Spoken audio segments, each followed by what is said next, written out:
እንዴት ነህ? ደህና ነው ወይ? ደህና ሙስሊም ነበር? yes yes I am an ex-Muslim bro አርካን ሶላት ስንት ናቸው? እኔ ቆየሁ በጣም ቆየሁ። በእርግጥ ቁርአንም ቀርቼ ማለት እንደዚሁ ሸምድጄው ነበር። ማሐፈዝ ነው የሚባለው፣ ሐፍዤው ነበር። ብዙ ጥያቄዎች ነበሩ። በዛ ጥያቄዎች ምክንያት መጽሐፍ ቅዱስ ሳነብ ትክክለኛውና የእግዚአብሔር ቃል መሆኑን ተረዳሁ። ያው በጣም ረጅም ጊዜ ስለሆነው በዛ ዙሪያ ባጠይቀኝ ምናልባት ከቁርአን አንድ ነገር ቅራልኝ ካልከኝ ልቀራልህ እችላለሁ። ሐፍዤው ስለነበር ማለት ነው። ኧረ ህፃን ልጅ የሚያውቀውን ጥያቄ እኮ ነው የጠየቅኩህ። አንድ ህፃን ልጅ ላምጣልህ? እዚህ የ6 ዓመት ልጅ ልክ ነህ እኮ ልጆች ሊያደርጉት ይችላሉ። እሱን ማነህ ወደዛ ጥያቄ ሳትገባ ቆይ ተረጋጋ። ውዱ ስንት ረካ አለው? እሺ ይኸውልህ እኔ ረሳሁት። ማነህ ሁሱ ነህ? እሺ ምርጫ ልስጥህ። ውዱ ስንት ረካ እንዳለው ረስቶት ነው። በቃ ምርጫ ልስጥህ። እሺ ምርጫ ቀለል ይልናል። ጥያቄው ለምን አስፈለገ? እኔ ይኸውልህ በዚህ ዙሪያ እንድጠይቅ ሳይሆን አንዳንድ ነገሮች ምናልባት በቃችኋለሁኝ። እሺ ስንት ስጁድ አለው ውዱ? የመጨረሻ በቃች። ኧረ በእናትህ እኔ ስለዚህ ማስታወስም አልፈልግም። በጣም ቆይቷል። እኔ ወደ 30 ዓመት የሆነዋል እኮ በፈጠራችሁ። በህይወት ለአንድ ቀን ሙስሊም የሆነ ሰው ውዱ ስጁድ አለው ወይንም ሩኩዕ አለው ቢባል እኔ ይህን ረስቻለሁ ይላል። አይ እኔ ረስቻለሁ ከምር። ሀያ ሺ ክርስትና እንድትከተል ያደረገ ከእስልምና እንድትወጣ ያደረገ ነገር ምንድን ነው? ሃሌሉያ ልንገርህ፣ እንደዚህ ያደረገኝን ቃል ይኸውልህ። ለመጀመሪያ ጊዜ መጽሐፍ ቅዱስን ክፍት አድርጌ ሳነበው ማቴዎስ 5 ከ44 እስከ 45 ያለውን ቃል በሰማያት ላለ አባታችሁ ልጆች ትሆኑ ዘንድ ጠላቶቻችሁን ውደዱ፣ የሚረግሟችሁን መርቁ፣ ለሚጠሏችሁ መልካም አድርጉ፣ ስለሚያሳድዷችሁ ጸልዩ። እርሱ በኃጥአንና በጻድቃን ላይ ፀሐዩን ያወጣል፣ እሱ ኃጥአንና ጻድቃን ላይ ዝናቡን ያዘንባል ይላል። ሃሌሉያ። ይህንን ቃል ቅዱስ ቁርአን ላይ ከምዕራፍ 1 እስከ ምዕራፍ ምናምን 44 ምናምን ብትሄድ አታገኘውም። ና ቁርአን ላይ ያለው ግን ግደሉ የሚል ነው አይደለ? ኧረ በስነ ስርዓት ግደለው ብቻ ነው። አሁን ስለዚህ እናንብበው ማለት ነው። ግደሉ የሚል አምላክ ደግሞ ትክክለኛ አምላክ ሊሆን አይችልም ብለህ ነው የወጣኸው ማለት ነው። ይሄ ልጅ በጣም አስተዋይ ነው። ባላ እሱ ብቻ አይደለም ግደለው ብቻ ሳይሆን ከሱ እንጀምር። ከሱ እንድንጀምር ነው። ግደሉ የሚል አምላክ እንዴት ያንካለሁ? ስለዚህ ክርስትና ደግሞ ፍቅርን የሰበከው ነው በስነ ስርዓት። በጣም ጥሩ የጌታ ሰው። በጌታ ነህ እንዴ? አልመስልም። ናች ምን ትላለች? እግዚአብሔር የሰራዊት ጌታ እግዚአብሔር እንዲህ ይላል ይላል። አንብባት እስኪ ምን ትላለች? ሁሱ አንድ ነገር ልንገርህ። ናታን ቀጥታ አንብበው። የሰራዊት ጌታ እግዚአብሔር እንዲህ ናታን አንብበው። ቆይ ልንገርህ አባቴ ሁሱ፣ ቆይ ልንገርህ። ቅድም መጽሐፍ ቅዱስን አንብበህ እንደፎከርክ አሁን ደግሞ መጽሐፍ ቅዱስን አንብበው። አውጥቼልሃለሁ። ሃሌሉያ ጀምረው። ስማኛ ልንገርህ። እንዴት ከማንበቤ በፊት አንድ ነገር ልንገርህ። ናታን አንብበው በቀጥታ ናታን አንብበው። አትፍራው። አልፈራውም፣ አነበዋለሁ። ግን አንድ ነገር ልንገርህ። ስማኛ አንብበው። ሰውየው ይሄ ነው እኮ ችግራችሁ። እስላሞች የሆነ ግብዝ ነገር ናቸው። ይሄ ነው ችግራችሁ። መንፈሳችሁ ወጣ መሳደብ ጀመረ። አያችሁ ቅድም ሲፎክር እንዳልነበር አሁን ገዳይ አምላክ ሊሆን አይችልም አስብየው። አሁን እግዚአብሔር ገዳይ እንደሆነ ላሳየው ነው። ገብታችኋል አይደለ? አንብበው። ወንድ ልጅ ከሆንክ በመጽሐፍ ቅዱስ የማታፍር ከሆንክ አንብበው። ናታን አንብብ። ካላነበብክ እንዳነብልሃለን እና አንብበው። ስትፎክርብን አልነበር እንዳሁን?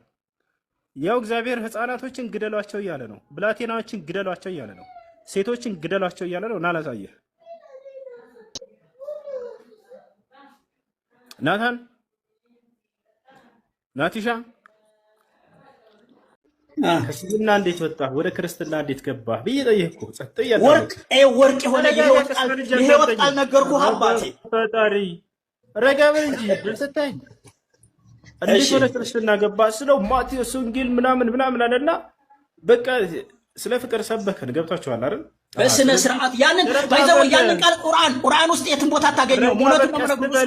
ናታን አትፍረጅ፣ አዳምጥ፣ ረጋ በል፣ ቀስ በል። ጊዜ ስታይ ያለህ አምጥተው ወላሂ ላዚም ራስን አረጋ። ቁርአን ውስጥ የለም። ከታች ያሉት እንዲሰሙ ነው። ቁርአን ውስጥ ይሄ የለም። ያወጣሁልህ በአንድ ጥቅስ እንደዚህ ልታብድ ከደረስክ ገና ሙሉ መጽሐፍ ቅዱስ እግዚአብሔር ጨፍጭፉ ሽማግሌ ህፃናትን ያለበትን ገና ልጨምር እኮ ነው። ይሄማ አብደን ብንዳ ወንድሜ በስህተት ነው እኮ እያነበብከው። እኔ እንዲነግርህ ብትነግረኝ ኖረው አንተም ትድን ነበር። ነገ እኮ በእግዚአብሔር ፊት ሁላችንም እንቀርባለን በተናገርነው አንደበት። አንተ ብዙ እየሳትክ እንደሆነ ስላየው ነው። በእውነት ዛሬ መልእክት ነው ላንተ። ነገ በእግዚአብሔር ፊት እኮ ስለተናገርከው ነገር ትጠየቃለህ። ብዙዎችን ስላሳትከው ነገር ትጠየቃለህ። ሞት አለ። ረጋባሽ ቀስ እኔ እርግጠኛ እኮ ስለሆንኩ ነው። አላህን ራሱ እንዴት እንዳደረኩላ ልንገርህ። በኢየሱስ ስም ስለው ይኸው ከላይ ላይ አሽቀንጥሬ እንደጣልኩት። ይኸውልህ ስለ አላህ እኔን ትጠይቀኛለህ፣ እኔ እናገራለሁኝ። አሁን አንተ ክርስትናህን ልትገልጽ ስለፈለክ በፍቅር መልክ ልትገልጸው ፈለክ። ይህ በፍቅር መልክ ልትገልጸው የፈለግከው አምላክ ግን ህፃናቶችን፣ ሴቶችን፣ ሽማግሌዎችን ግደሉ እያለ ነው። ምን ትላለህ? በጣም ጥሩ። እንደዚህ ተረጋግተህ እኮ ብትጠይቀኝ በእውነት እኔ በትህትና ለማውራት ነበር የገባሁት። ግን አንተ ግዴታ አንብበው አልከኝ፣ የሆነ ነገር ሳልነግርህ ማለት ነው። አሁን ከፈቀድክልኝ ላውራ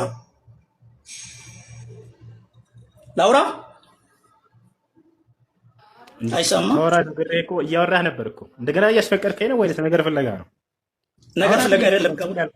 እሺ በቃ ልቀጥል። እሺ ታንኪዩ እሱ ናታን በቃ እንድታስረዳን ዘንድ ጥቅሱን እየሰጠን ብታብራራለን ብታስተምረን በጣም ጥሩ። እሺ አሁን እኔ ላውራና እቀጥላለሁ። እሺ ካስቀጠልከኝ ማለት ነው። ጥቅሱን ሰተንህ እያስተማርከን ብንሄድ አይሻልም? እንደሱ አይደለም። የሆነ ነገር ላውራ መጀመሪያ ልንገርህና ግራውንድ ላስይዝህና የሚስማማ ከሆነ እንቀጥላለን፣ የማይስማማ ከሆነ ደግሞ እንተዋለን እኮ። እሱ ጊዜ ማባከን አያስፈልግም። አዳም ትረጋ በለ። ይኸውልህ ለመማማር እስከሆነ ድረስ ሁለታችንም እምነት አለን። የእምነት ባተን በልልን። አንደኛ ሳሙኤል ምዕራፍ 15 ቁጥር 3 ላይ አምላክህ ህፃናቶችን ግደሏቸው ይላል፣ ብላቴናዎችን ግደሏቸው ይላል፣ ሴቶችን ግደሏቸው ይላል። እስኪ እናብራራለን። ናት ይቀጥል። በጣም ጥሩ ሁሱ። ከታች ያላችሁትን በትኩረት እንድትሰሙኝ እፈልጋለሁ። እግዚአብሔር አምላክ የተባረከ ይሁን። ምን መሰለህ፣ በክርስትና ሃይማኖት ሁለት መጽሐፍ አለ፣ ብሉይ ኪዳንና ሐዲስ ኪዳን የሚባል። እናንተ የምትኖሩት በህግ ዘመን ነው፣ በሙሴ ዘመን ነው። በህግ ልክ ነህ እንደዛ ይባል ነበር። ጌታችንና መድኃኒታችን የፍቅር አምላክ ኢየሱስ ክርስቶስ መጣና ያንን ህግ ወደ ፍቅር ቀየረው። ገብቶሃል አይደለ? በህግ አልተቻለም። ሰው በመግደል መኖር አልተቻለም። በህግ መኖር አልተቻለም። 10ቱን ትእዛዛት በመጠበቅ አልተቻለም። ጌታ ኢየሱስ ክርስቶስ መጣና ህይወት በጸጋ እንጂ በህግ አይደለም አለ። መሐመድ ደግሞ ከ500 ዓመት በኋላ መጣና ህጉን አስቀጠለው። ስነ ስርዓት መሐመድ ምናምን አትበል። የተጠየቀው ስለ መጽሐፍ ቅዱስ ነው። እሱ ላይ አብራራና ስትጨርስ ስለ መሐመድ እኔን ትጠይቀኛለህ፣ እኔ አወራሃለሁ። በመሐመድ ላይ ጥያቄ ካለ ሰለላሁ ዐለይሂ ወሰለም ቆይ ተረጋጋ። እሺ በጣም ጥሩ። ስለዚህ እዚያ ቦታ ላይ ያ የኛ ህግ አይደለም እያልክ ነው? እሱን እየካድክ ነው ወይስ ምንድን ነው? ግልጽ አድርግ። በጣም ጥሩ። እየካድኩ አይደለም። ያ በህግ ዘመን በሙሴ ዘመን ነው። እኛ ጋር ብሉይ ኪዳንና ሐዲስ ኪዳን የሚባል አለ። በብሉይ ኪዳን ዘመን ሰዎች በህግ ነበር የሚኖሩት። በህግ ሲኖሩ ልክ እንዳልከው ጦርነት አለ፣ ሌሎች ላይ ይዘምቱ ነበር። እንደገና ህጉን ነው ሲያስፈጽሙ የነበሩት። 10ቱ ትእዛዛት ተሰጥተዋቸው ነበር፣ ሌሎችም ጭምር ማለት ነው። በሙሴ በኩል በነቢዩ ሙሴ በኩል ማለት ነው። ያንን ህግ ነበር የሚከተሉት። በህግ ግን መኖር እንዳልተቻለ ጌታ ኢየሱስ ክርስቶስ መጥቶ አስተማረ። ምን አለ? እሺ ወንድሜ፣ እሺ ተባረክ። እሺ ስለዚህ በህግ መኖር እንደማይችሉ ጌታ ኢየሱስ ክርስቶስ ነገራቸው። እንዴት ነው የማይችሉት? እነሱ የሚያዩት ህግ መጠበቃቸውን ነው። ነገር ግን በልባቸው ክፋት፣ ምቀኝነት፣ ተንኮል፣ ነፍሰ ገዳይነት ሞልቶ ነበር። ጌታ ኢየሱስ ክርስቶስ መጣና ህግን ስለጠበቃችሁ የዳናችሁ አይምሰላችሁ፣ ስለዚህ ልባችሁን ጠብቁ፣ ፍቅር የሚመነጨው ከልብ ነው ብሎ ያንን መግደል፣ ማሰር፣ መፍታት የምትለው መግፋት የምትለውን ነገር አስቀርቷል። ጌታ ኢየሱስ ክርስቶስ ፍቅርን ሰብኳል። ከአዲስ ኪዳን ጀምረን አሁን እኛ እየኖርን ያለ ነው። ስለዚህ በህግ መኖር እንደማይችሉ ጌታ ኢየሱስ ክርስቶስ ነገራቸው። እንዴት ነው የማይችሉት? እነሱ የሚያዩት ህግ መጠበቃቸውን ነው። ነገር ግን በልባቸው ክፋት፣ ምቀኝነት፣ ተንኮል፣ ነፍሰ ገዳይነት ሞልቶ ነበር። ጌታ ኢየሱስ ክርስቶስ መጣና ህግን ስለጠበቃችሁ የዳናችሁ አይምሰላችሁ፣ ስለዚህ ልባችሁን ጠብቁ፣ ፍቅር የሚመነጨው ከልብ ነው ብሎ ያንን መግደል፣ ማሰር፣ መፍታት የምትለው መግፋት የምትለውን ነገር አስቀርቷል። ጌታ ኢየሱስ ክርስቶስ ፍቅርን ሰብኳል። ከአዲስ ኪዳን ጀምረን አሁን እኛ እየኖርን ያለ ነው በአዲስ ኪዳን ህይወት ነው ማለት ነው። ይህ ሊገባህ ይገባል። እና አንድ ነገር ሲመጣልህ ወደ ብሉይ ኪዳን ሂደህ የምትለው ነገር ያስጠይቅሃል፣ ዋጋ ያስከፍልሃል። ናታን በጣም ጥሩ። አሁን እኔ ደግሞ ያንተን ሩብ ደቂቃ ነው የምወስደው። አዳምጠኝ እሺ። አሁን ላብራራው እችን ልጠይቅ ነው። እዚህ ቦታ ላይ እግዚአብሔር ጌታ እግዚአብሔር ሕፃናቶችን ግደሉ እያለ ያለው የአሁኑ የምታመልከው አምላክህ ነው ወይንስ ሌላ እግዚአብሔር ነው? ናታን ወይ እዚህ ቦታ ላይ እግዚአብሔር ሕፃናቶችን ግደሉ ይላል። ያው ምን ይላል? ብላቴናውንና ሕፃኑን ሴቶችን ግደሏቸው ይላል። እዚህ ቦታ ላይ ሴቶችን፣ ሕፃናቶችን፣ ብላቴናዎችን ግደሉ የሚለው እግዚአብሔር አሁን የምታመልከው አምላክህ ነው ወይንስ ሌላ አምላክ ነው ግደሉ ብሎ እያዘዘ የነበረው? ናቲ ናቲሻ ናቲ እኛም ደንግጠናል። ናቲ ናቲ ኧረ ናቲ ናቲሻ ናቲና ሰማይ ነቅቶ ባየ ጊዜ ግደሉ ብሏል። ነገር ግን ጌታ ኢየሱስ ክርስቶስ ይሄ ትክክል እንዳልሆነ መጥቶ በፍቅር ደግሞ በጸጋ እንድንኖር ተፋቅረን እንድንኖር ጠላታችንን እንድንወድ ጠላታችንን እንድንመርቅ ናቲ የአሁኑ የምታመልከው አምላክህ ነው ግደሉ ያለው እዚህ ቦታ ላይ ወይንስ ሌላ አምላክ ነው? እሱ እኮ ነው አልኩህ። ግን ኮንቴክስቱን ተረዳ ነው ምን ወንድሜ። አላሁ አክበር አላሁ አክበር ወይ አላሁ አክበር። አላህ የሚባል ነገር የለም። ባይዘወይ አላህ አክበር ትላለህ እንደ ራሱ ማን እንደሆነ ያልገለጠልህ። ዛሬ ጨልለህ እንዳትሄድብን እንረጋ በል እባክህ።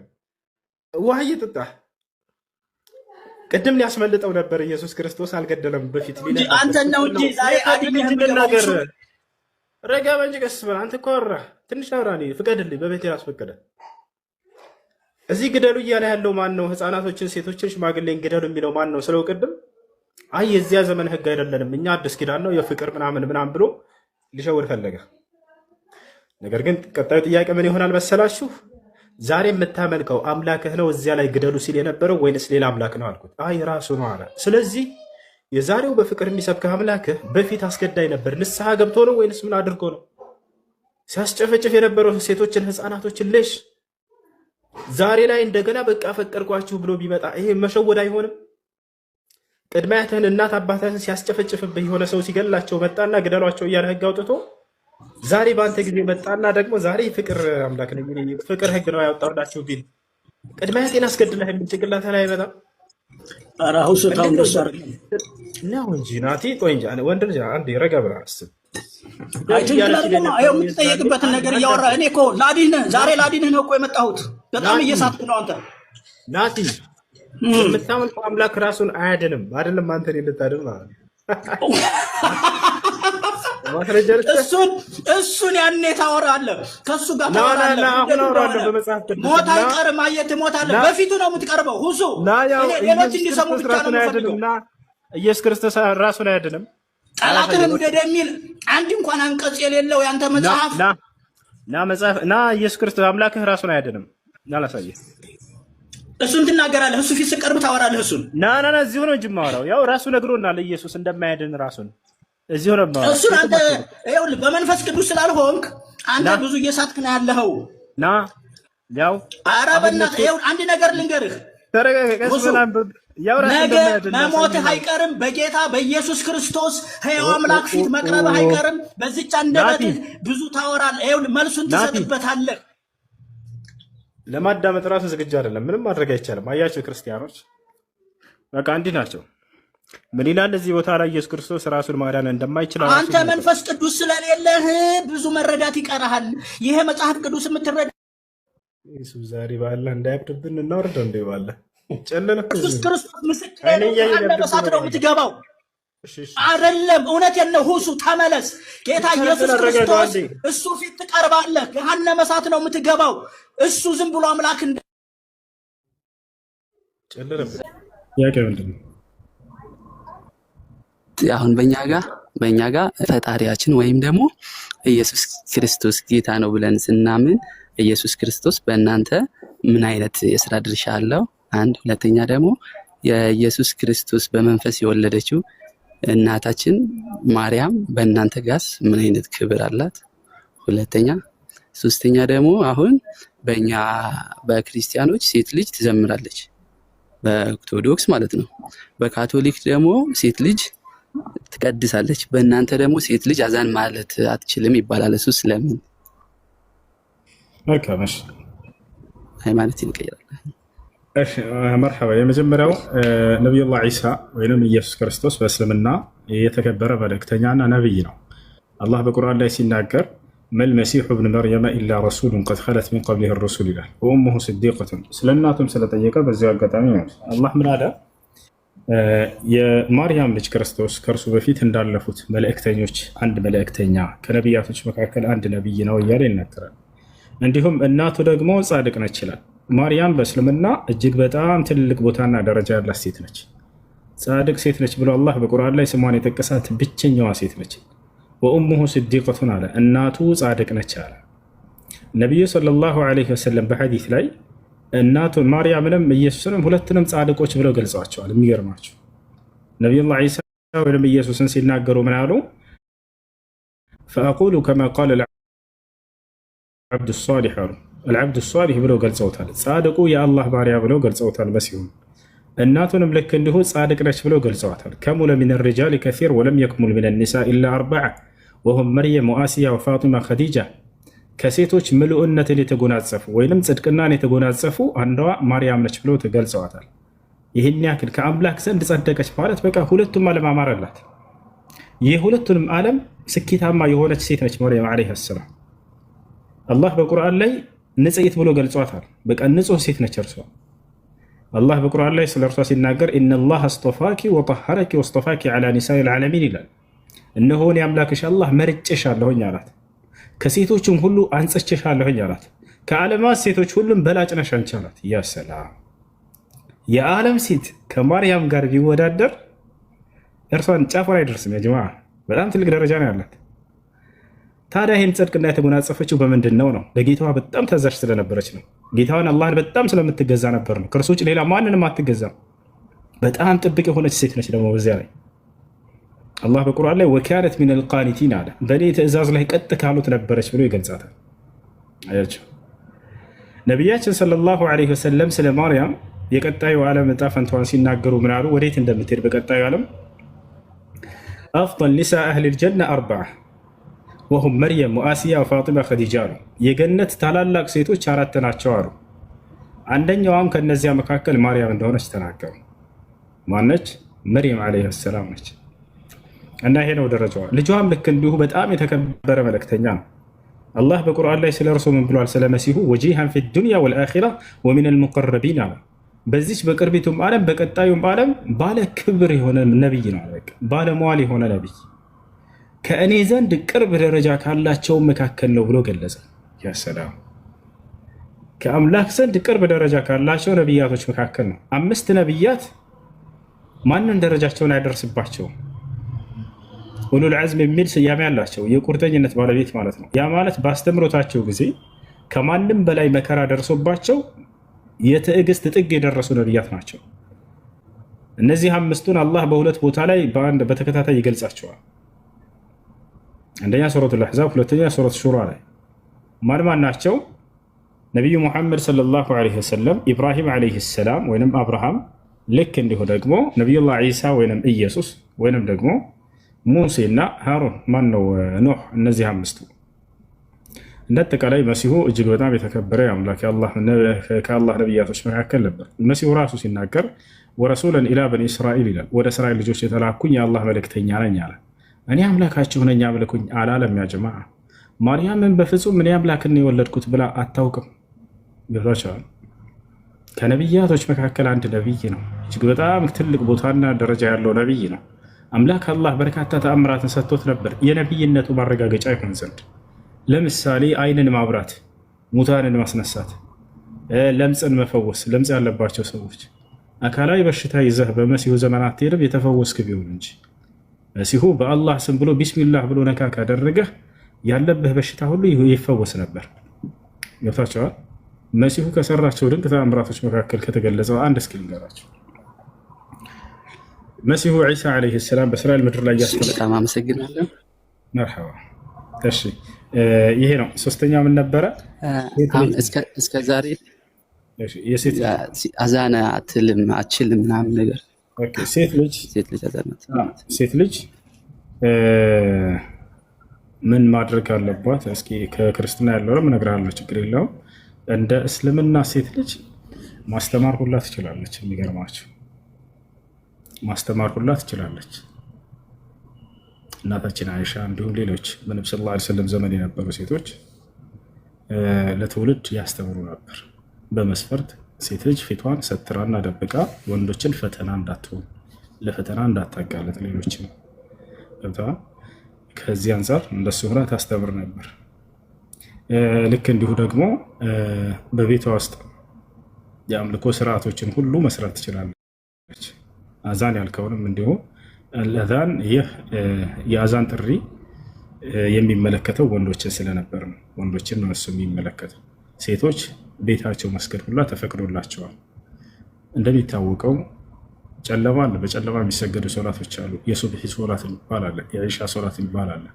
እነዚህን በጨለማ ሄዳ ሴት ልጅ እንድሰግድ አላስገድዳትም። ምክንያቱም ሴት ልጅ በባህሪዋ በተፈጥሮዋ የመፍራት ባህሪ አለባት።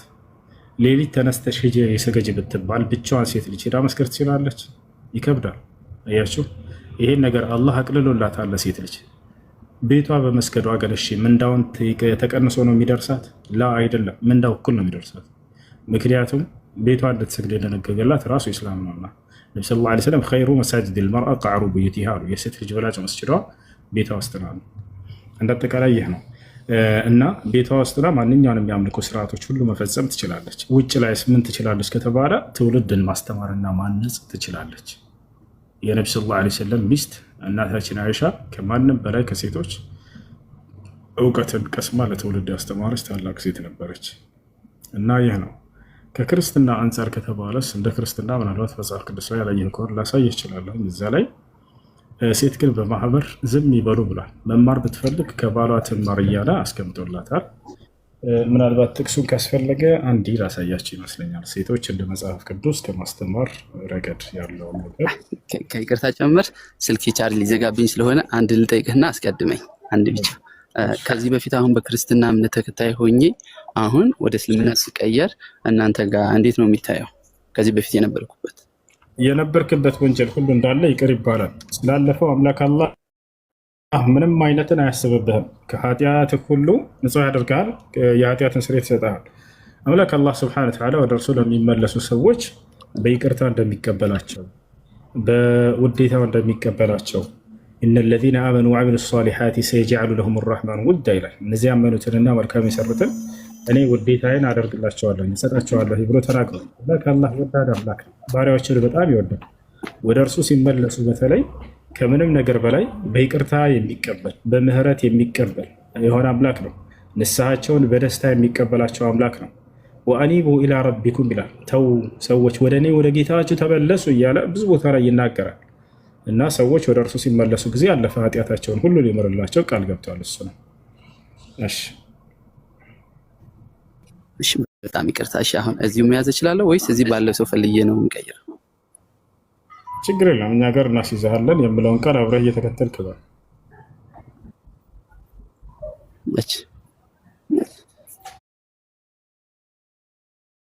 አሁን ይቻላል። አሁን ትችላለህ። ይሰማል?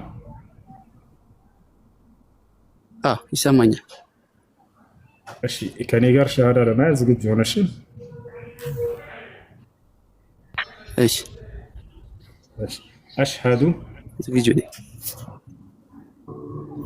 አሽሃዱ አላ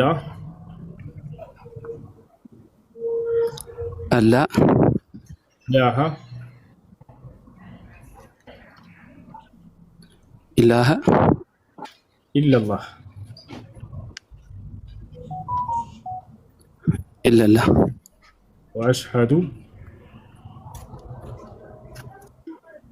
ወአሽሃዱ አነ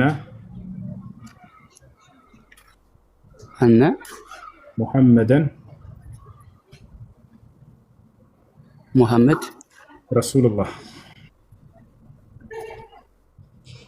ረሱሉላህ። ማሻአላህ።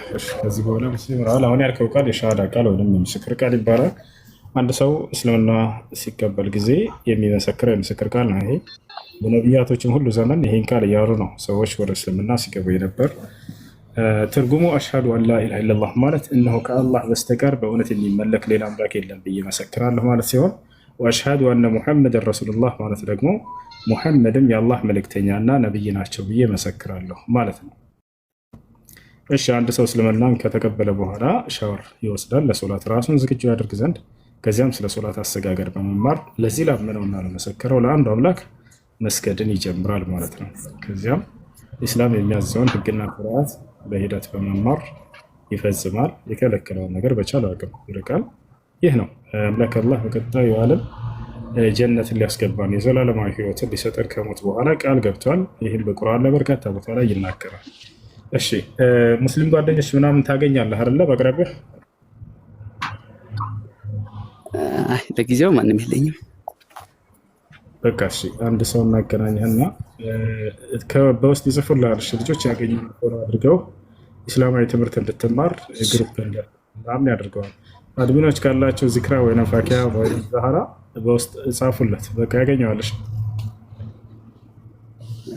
ስሜ ማን ነበር? አሁን ሰለሞን።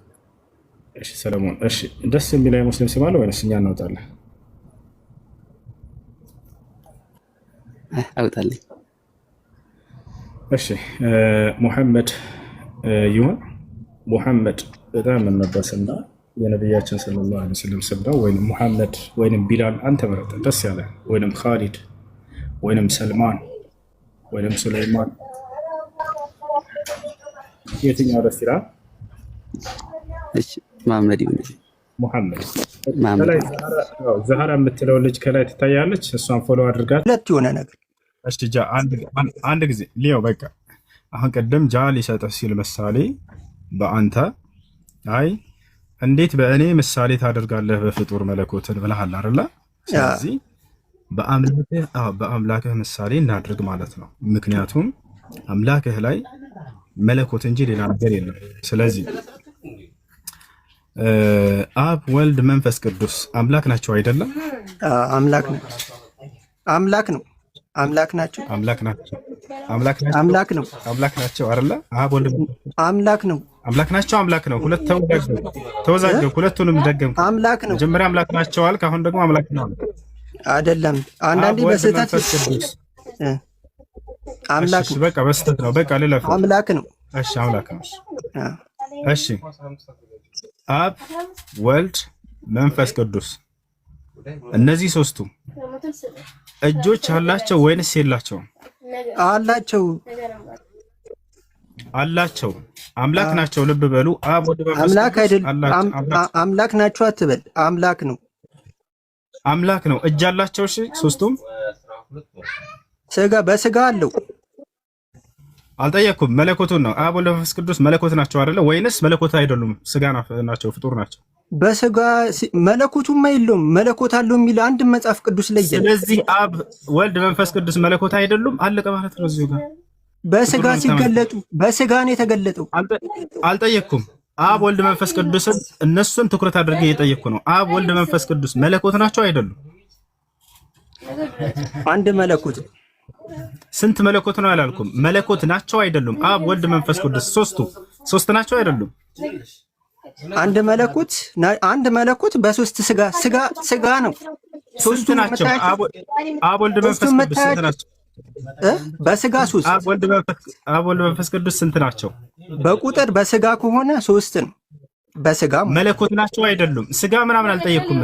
እኔ ያላነሳሁትን አንድ መለኮት ነው። አብ ወልድ መንፈስ ቅዱስ አብ ወልድ መንፈስ ቅዱስ መለኮት ስንት ናቸው? ሶስት ናቸው አይደለ? ሶስት ናቸው በስጋ ማለት። እነዚህ ሶስቱ አብ ወልድ መንፈስ ቅዱስ አምላክ ናቸው አይደሉም? አምላክ ነው። አሁን እኮ እያስረዳው ነው። አምላክ ናቸው አትበል እያልኩ አምላክ በል። አምላክ አብ አምላክ ነው። አብ አምላክ ነው። አዎ ወልድ አምላክ ነው። አዎ መንፈስ ቅዱስ አምላክ ነው። ሶስት ናቸው አይደለ? በመለኮት አንድ ነው። አሁን እያየናል በስጋ ነው ፈጣሪ። እሺ አብ ወልድ መንፈስ ቅዱስ እሺ መለኮት ናቸው አይደለ? መለኮት ነው ልበልልህ። እሺ ጥሩ። አብ ወልድ መንፈስ ቅዱስ የየራሳቸው የሆነ እጆች አላቸው ወይንስ የላቸውም? አላቸው በስጋ በጣም ጥሩ መለኮት ናቸው ብለኸኛል። አብ ወልድ መንፈስ ቅዱስ መለኮት ናቸው አላልኩም። እነዚህ መለኮት ነው መለኮቶች መለኮት ነው። እሺ መለኮት እሺ አብ ወልድ መንፈስ ቅዱስ መለኮት ነው። እጆች አላቸው የላቸውም? ኧረ በስመ አብ አዎ አላቸው በስጋ።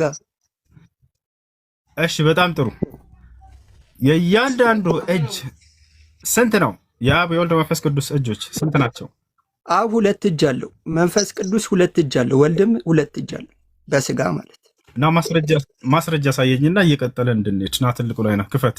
ለእያንዳንዳቸው ሁለት አሁን ጥቅስ እኮ አብርሃም ቤት ሲገለጡ ጥቅሱን እንትኑን አብርሃም ቤት ሲገለጡ በሶስትነት አብ ወልድ መንፈስ ቅዱስ እንደተገለጡ አሳየን። በቃ አየህ አላ አብ ወልድ መንፈስ እንትኑና እኔ እንትኑን ቁጥሩን አሁን ለጊዜው የማይመች ቦታ ላይ ስለሆነ ነው እና ግን አብርሃም ቤት በሶስትነት ተገልጧል።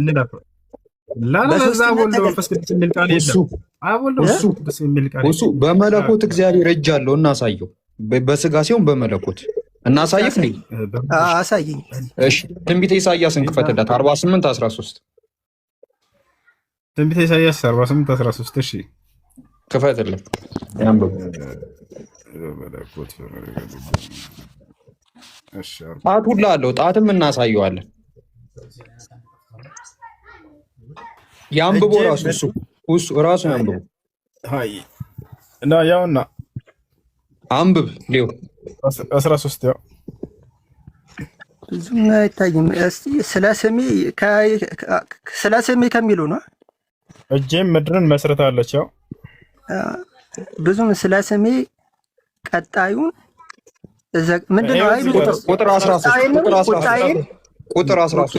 ያው ኦኬ እጄም ምድርን መስርታለች፣ ቀኝም ሰማያትን እስቲ ዘርግታለች። ኦኬ እግዚአብሔር ምድርን በምኑ ነው የሰራው? በእጁ። ኦኬ እጅ አለው እግዚአብሔር በስጋ ሲገለጥ እዚህ ጋር በስጋ ተገልጦ ነው እንዴ ምድርን የሰራው እግዚአብሔር? በስጋ ተገልጦ እንዴ ከአብርሃም ቤት ከመገለጣቸው በፊት እኮ ነው በስጋ ተገልጦ ነው ምድርን የሰራው። ዓለም ከመፈጠሩ በፊትም እኮ መገለጥ ይችላል። ግን በስጋ ተገልጧል አይገለጥም የሚል እስቲ ማስረጃ እስቲ። ኖ በስጋ ተገልጧል ወይ? በስጋ ሊገለጥ ይችላል። እስቲ መረጃ ስጠንሽ እንደተገለጠ በስጋ። ለዛ ነው እንደዛ ያለው እኮ ስጠና መረጃ እንደተገለጠ ተስማማንሽ ሊዮ በአብርሃም ጊዜ እንደተገለጠ በሚለው ተስማማን። ቅድም ማስረጃ ስለሰጠን ሰው ከመፈጠሩ በፊት ተረጋጋ፣ አንድ የረጋበን ቅድም ማስረጃ ስትጠየቅ ጊዜ ወዲያው ሰጠን። ከአብርሃም ቤት ተገልጠዋል በስጋ አልከን። እሺ አለን፣ ተስማማን። አሜን ነው። አሁን ግን ይሄ ሰማይና ምድርን በሚፈጥር ጊዜ በስጋ ተገልጧል ወይ ነው? እግዚአብሔር በስጋ ይገለጣል። ለምን አይገለጥም? ተገልጦ ከሆነ ማስረጃ ስጠን። የቱ ጋር ልክ ለአብርሃም ቅድም እንደሰጠህን አብርሃም ተገልጧል ብለህ አዳምን ሲፈጥር ተገልጦለት አይደለ? እንዴት እንትን ያለው የፈጠረው በስጋ ተገልጦ በስጋ ተገልጦ ነው የሰራው አዳምን አይደለ? አዳምን በስጋ ተገልጦ ፈጠረው። በስጋ ተገልጦ አዳምን። ኦኬ። ስለዚህ ክርስቲያን ሰማችሁ፣ እግዚአብሔር በስጋ የተገለጠው አዳምን ከመፍጠሩ በፊት ከዚያን ጊዜ በፊት ጀምሮ ነው ማለት ነው። እሺ እዚህ ጋር እየተናገረ ያለው በእጆች እያለ ያለው ስድስቱም እጆች ናቸው እየፈጠሩ ያሉት የእግዚአብሔር። ቅድም 6 እጆች አሉት አብ ወልድ መንፈስ ቅዱስ ስላልከን አይደለ? ስድስቱም እጆቹ ናቸው የሰሩት ወይንስ አብ ነው ወልድ ነው መንፈስ ቅዱስ ነው ተናጋሪ ወይንስ ሶስቱም ናቸው እየፈጠሩ ያሉት? ይሄ እኮ ጥያቄ ማለት አላህ በሁለት እጁ ነው ዓለምን የፈጠረው። አላህ ሱብሓነሁ ወተዓላ ዓለምን በእጆች የፈጠርኩኝ አላለም። ያው ይሄ ነው መልሱ። አንተ ግን በእጆች የፈጠርኩኝ በስንት ሁለት እጆቹ አልፈጠሩም ወይ? አላህ ዓለምን በእጆች የፈጠርኩኝ ቢል ኖሮ ልክ አንተ እንደቀድሞ ታሳየን ነበር። ሁለት እጆቹ አልፈጠሩም ወይ? ዓለምን አልፈጠሩም አይልም። እንደሱ የሚል የለም። ከሌለ አሁን አንተ ጋር ቆይ አዳምጥ፣ ረጋ በል እንጂ እኮ የሉም ሳይሆን አልፈጠሩም ወይ? አንድ አዳምጥ፣ ረጋ በል። ይሄ መልስልኝ። ፈጥረዋል አልፈጠሩም? ኦኬ እሺ አዳምጥሽ ልመልስልህ። ይሄን ሳመልስ ወደ ሌላ አልሄድም። አብሽር። ያው አላህ ሰማይን በእጆቼ በፈጠርኩኝ ብሎ አልተናገረም። ስለዚህ ያንተ ግን አዳምጥ፣ ረጋ በል። ያንተ አምላክ ግን በእጆቼ ፈጠርኩኝ ይላል። ቅድም ደግሞ የመለኮት እጆች 6 ናቸው ብሎናል። የእነርሱም ባለቤቶቻቸው አብ፣ ወልድ፣ መንፈስ ቅዱስ ይባላሉ ብሎናል። 3ቱም ናቸው ሲፈጥሩ የነበሩት ምድርን ወይንስ አንዱ ነው? አሁን መልስ። እኔ ደግሞ አላህ 2 እጆቹ ለምን አልፈጠሩም ነው የምልህ። ያልፈጠረ አምላክ አለ ማለት ነው። አንደኛው እጁ አልፈጠረ ከሆነ በቃ ሰለሞን ይመልስልህ። አሁን ሰለሞን ይመልስ። እሺ ሰለሞን